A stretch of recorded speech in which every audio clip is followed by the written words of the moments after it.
मेरा दो सवाल है आम आदमी पार्टी से। एक सवाल मेरा पहला ये है कि केजरीवाल जब उनको जेल हुई तो उस समय वो इस्तीफा क्यों नहीं दिए, क्या ये कोई राजनीतिक परपंच है? दूसरा सवाल ये है कि दिल्ली में इतनी चीजों की जरूरत है लेकिन शराब के ठेके स्कूल के सामने खोले जा रहे हैं, क्या वो मुफ्त बिजली और उसका टैक्स वसूलने के लिए हो रहा है? अगर हो गया तो उसको बंद कर दिया जाए।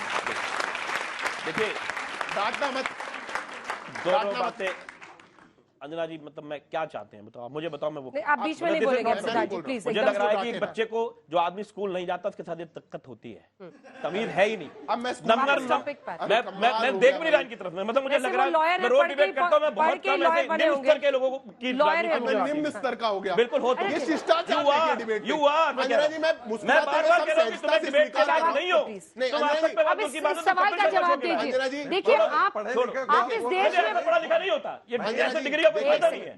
ऐसी डिग्री का कोई फायदा नहीं है। रिक्लेम करूंगा, देखो मैं 10 सेकंड डिग्री का कोई फायदा नहीं, मैंने सब कुछ ऐसी डिग्री का कोई फायदा नहीं, आपको कभी तो रोकना, ऐसी डिग्री का मैंने बता दिया। चुपचाप हर बात पर मैं जवाब दे रहा हूँ। देखिए अंजना जी, सवाल सारे मेरे से हो रहे हैं, मुझे कोई दिक्कत नहीं है जवाब देने में, लेकिन तो उनका दीजिए ना, बदतमीजी ना, प्लीज सिद्धार्थ जी, प्लीज क्या क्या तक गए।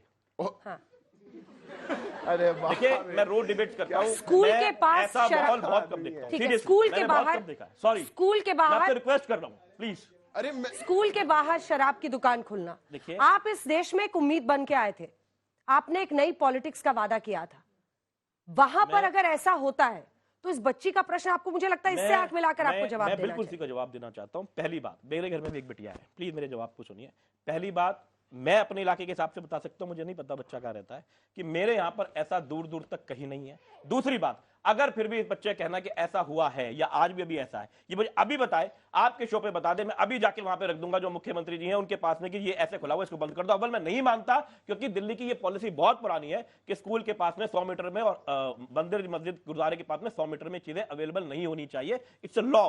तो अगर ऐसा हुआ है तो वो लॉ के खिलाफ है, उसको बहुत आराम से बंद किया जा सकता है। अंजना जी, अब मैं एक सीरियस ठीक है, जवाब तो मैं 10 सेकंड, छोटा सा, बिल्कुल छोटा जवाब दे रहा हूं। आप उन पे टिप्पणी नहीं करेंगे। बिल्कुल नहीं करूंगा, ये इनके झूठ की दिक्कत है। आज नहीं है, ऐसा ही इसलिए कह रहे हैं क्योंकि पॉलिसी रिवोक हो चुकी। जब ये प्रॉब्लम आई थी, मनीष सिसोदिया ने खुद विधानसभा में खड़े होकर सीबीआई का केस इंस्टीट्यूट होने के बाद कहा कि हम इस पॉलिसी को रिवोक करते हैं। जब इनने ठेके खुलवाए थे, मैं इत्तेफाक से एक स्टूडेंट एक्टिविस्ट था, मैंने कॉलेजेस कैंपस के पास में 100 मीटर पे खड़े हुए ठेके के खिलाफ प्रोटेस्ट किया हुआ है। किसको झूठ बोल रहे हैं आप? आपने आज वापस ले लिया क्योंकि पॉलिसी रिवोक हुई, आपने आज वापस ले लिया क्योंकि जांच बैठी, पर आप सबको बरगला दे कि आज आके देखो ठेका कहां है, तो मैं मान लूंगा ये गलत है। मैं फिर आपने शराब की गलत नीति बनाई। तुमने जवाब, अब मैंने आपके बीच में नहीं बोला था विधायक जी। रिपीट क्यों? अरे सुनिए ना मेरी बात, तो आपको कैसे पता मैं क्या बोलूंगा? रिपीट क्यों कर रहे हो? अंतर्यामी भी मजाक ही करोगे और क्या करोगे? और क्या करोगे? मजाक आप इन्हीं को बुलवा लो, मैं नहीं बोल रहा। आप बोलो भाई, बोलो, आप बोलो विधायक जी, तुम और क्या करोगे? आप बोलो। मैं फिर ये कह रहा हूं, इन्होंने पिछली पॉलिसी की बात करी, मैं इनका जवाब दे रहा हूं। अगर उस पॉलिसी में भी, मैं तो अपनी बता सकता हूं ना, मुझे पूरी दिल्ली का नहीं पता, मैं अपनी विधानसभा का बता रहा हूं। फिर आओ, मैं फिर कह रहा हूं, आपकी मेरी रिक्वेस्ट है, आप लोग आइए, पर आप सरकार के रिप्रेजेंटेटिव, आप आम आदमी पार्टी के जगह की बता रहे हैं।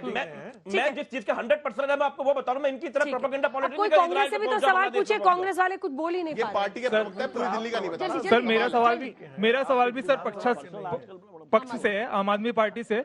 Sir regarding liquor policy, sir एक तरफ आप बात करते हैं सर एजुकेशन पॉलिसी की, दूसरी साइड आप बात करते हैं सर एक पे एक फ्री, 50% ऑफ।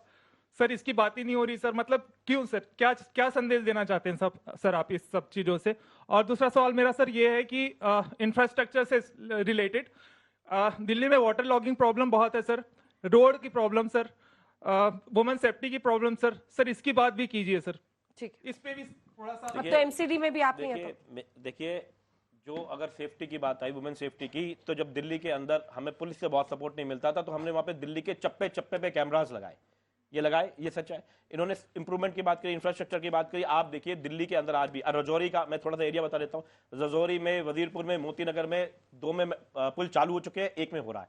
बहुत दुनिया भर के पुल बन रहे हैं, उनके ऊपर काम होता रहता है, लगातार चल रहा है। दिल्ली में आज पूरे इंडिया में सबसे ज्यादा, पूरे वर्ल्ड में सबसे ज्यादा इलेक्ट्रिक बसेस है, ठीक है। सारे इंफ्रास्ट्रक्चर पे भी काम होता है, लेकिन जो प्रोपेगेंडा है, क्योंकि जिस तरीके से शोर मचा के व्हाट्सएप के थ्रू ये फैलाते हैं सुबह सुबह, इनके पास आईटी सेल इसी काम के लिए है कि झूठ बोलो। जैसे उन्होंने कहा कि एक के साथ एक फ्री। मैं बार बार इस बात को कह रहा हूं कि आप लोग जितने बच्चे यहाँ बैठे हुए हो, शायद इस बात में जानते भी नहीं, क्योंकि आप में से ज्यादातर तो अंडर एज है उसे लेने के लिए भी। तो आपको जो बताया गया, जो आपने सुना, उस बात को मान लिया। 25 साल से नीचे अलाउड भी नहीं है ना, तो आपको कैसे पता लगा? आपको झूठ बोला गया, आपने झूठ को बार बार सुना, एक के साथ फेरी, एक के साथ एक फेरी, और उसके बाद में एक इलेक्शन हुआ इनके झूठ के बाद में, एमसीडी का हुआ, ये उसमें भी हारे जबकि इन्होंने पनिशमेंट करा। लोग इनको पसंद क्यों नहीं करते? ये झूठ बोलते, जमीन पर नहीं होते, हवा में आईटी सेल में वो जाते रहते। वो कह रहे हैं कि चुनाव में अगर जनता ने जिताया, आप ही से शुरू करूंगी, तो ये मेरी ईमानदारी पर जनता का सर्टिफिकेट होगा। अब उस नियम से अगर हम देखें तो हाथरस में भी 5 की 5 सीटें विधानसभा की बीजेपी जीत गई, लखीमपुर खीरी में भी भारतीय जनता पार्टी जीत गई। तो क्या उन दोनों मामलों पर कोई प्रश्न पूछा जाए बीजेपी से?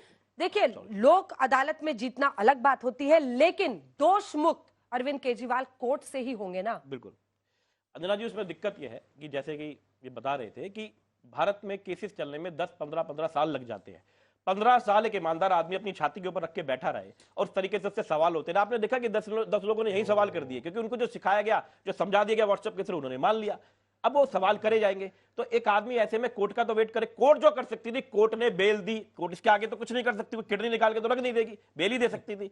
अगला काम जो हो सकता था कि हमारे लिए, मेरे को 2 बार जनता ने चुना, तो मेरे लिए जनता भगवान है। मैं उनके पास में जाता हूं, उनकी बात सुनता हूं, मुझे प्यार कर रहे हैं, तो मैं किसके पास जाऊं पूछने के लिए? अगर मैं अपने दोष के लिए पूछूंगा, कोर्ट को जो टाइम लगेगा वो लगेगा। लेकिन जनता जिसने 3 बार उनको मुख्यमंत्री बनाया है, एक संयोजक बनाया, एक छोटी सी पार्टी को, जो मजाक उड़ा रहे थे यहाँ गए वहां गए, अरे मैं 10 साल हुए यार, तुमको कितने साल हो गए? देखो तुम 2 सांसद की पार्टी थी, मजाक नहीं उड़ाना चाहिए। तो जनता में जा रहे हैं, जनता फैसला करेगी, और यही कहा है कि अगर जनता कह देती है कि तुम ईमानदार नहीं है तो बात खत्म हो जाएगी, तुम भी राजी हो जाओगे सब, लेकिन वो जीतेंगे ऐसा हमारा मानना है, ये विश्वास है। जनता का वर्डिक्ट, जनता वोट से ही तो तय करेगी। देखिए अंजना जी, आज की डिबेट से मुझे जनता का जो वर्डिक्ट आने वाला है उसकी एक छवि मिल चुकी है।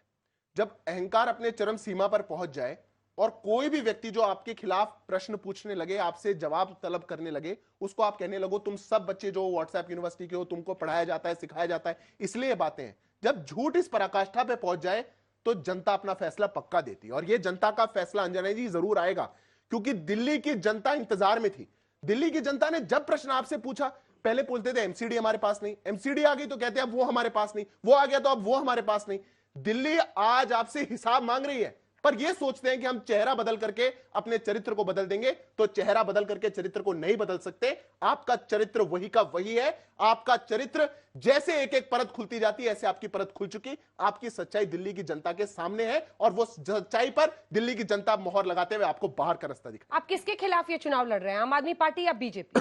देखिए, हमारी लड़ाई मुद्दों के, वैसे तो कायदे में अंजना जी ये डिबेट आज आप और बीजेपी की 1 by 1 रखते हैं। हम और रागी जी तो दर्शक दीर्घा में ही है यहाँ, हम लोग तो दर्शक दीर्घा में ही हैं। हम खड़े इधर हैं, अलग बात है, लेकिन हम बैठे इधर हैं। मैं बताऊं, ये लड़ाई पता है किसकी थी? ये लड़ाई हम किसके खिलाफ लड़ेंगे? एक नॉन बायोलॉजिकल का नारा था, मित्रों अब की बार 400 पार। 400 पार का जो नारा पूरे देश में प्रचलित था, चारों तरफ चल रहा था, तो उसी जनता ने, उसी देश की जनता ने, जिनको कहा गया 2 करोड़ नौकरी देंगे, जिनको कहा गया 15 लाख आएंगे, जिनको कहा गया कि अमीर गरीब हो जाएगा, जिनको कहा गया कि चप्पल वाला भी जहाज में जाएगा, ऐसा हो नहीं पाया। चप्पल वाले की चप्पल छिन गई, जहाज वाले की टिकट छिन गए, और गरीब हो गया, और अमीर भारत छोड़कर देश से ही चले जा रहे हैं। राहुल गांधी का सपना टूट गया। प्लीज अब आप सबके बीच में बोलेंगे। तो इनको ये प्रॉब्लम है कि ये प्रॉब्लम है इनको, वो 400 पार का नारा जनता ने 272 में दे दिया, इनको 240 में, वो भी सबको पता है कि कैसे आई है। जनता सब समझदार है, सबको पता है कहाँ क्या करना है। लेकिन अभी एक ताजा खबर आई है अंजना जी, अभी एक बेटियों के सवाल पे बात कर रही थी, संभल में एक बेटी के साथ रेप करा गया और उसको अभी मार दिया गया है। अभी कार के सवारों ने, बाबा ने कहा था कि यह चिड़िया का बच्चा, एक बेटी के साथ रेप हुआ, वो अपने बहन और माँ के साथ गाड़ी बाहर जा रही थी, तो गाड़ी में कुछ सवार आए बाबा की नगरी में, और संभल में उसकी अभी हत्या कर दी। मेरे पास अभी ये रिपोर्ट आई है, टीवी पे भी चल रहा है।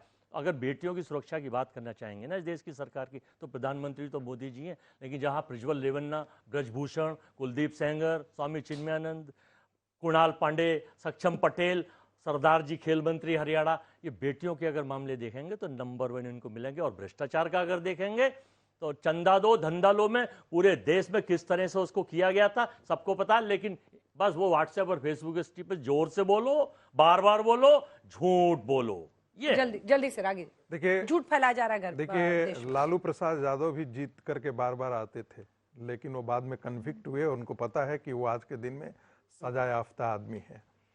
जयललिता भी जेल गई थी, वो भी चुनाव जीत करके आए हैं। करुणानिधि भी जेल गए थे, वो भी सजा, उनको भी जेल हुई थी और वो भी जीत करके आए थे। जीत करके आ जाने से आपको बेईमान न होने का सर्टिफिकेट नहीं प्राप्त होता है।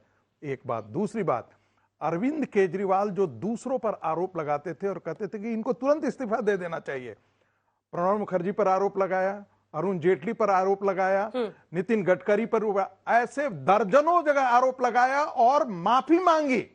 वो आदमी जब अपने ऊपर आया तो कहता है हम तो जेल से ही, ऐसा तो डकैत भी नहीं करता है, ऐसा तो दस्यु भी नहीं करता है। भ्रष्ट से भ्रष्ट आदमी भी जाकर जेल जाने की जब तैयारी हुई तो जाकर के कहा मैं पहले इस्तीफा दूंगा, तब मैं मुख्यमंत्री से इस्तीफा दिया। चलिए इसी के साथ तालियों के साथ आप सभी का बहुत बहुत धन्यवाद।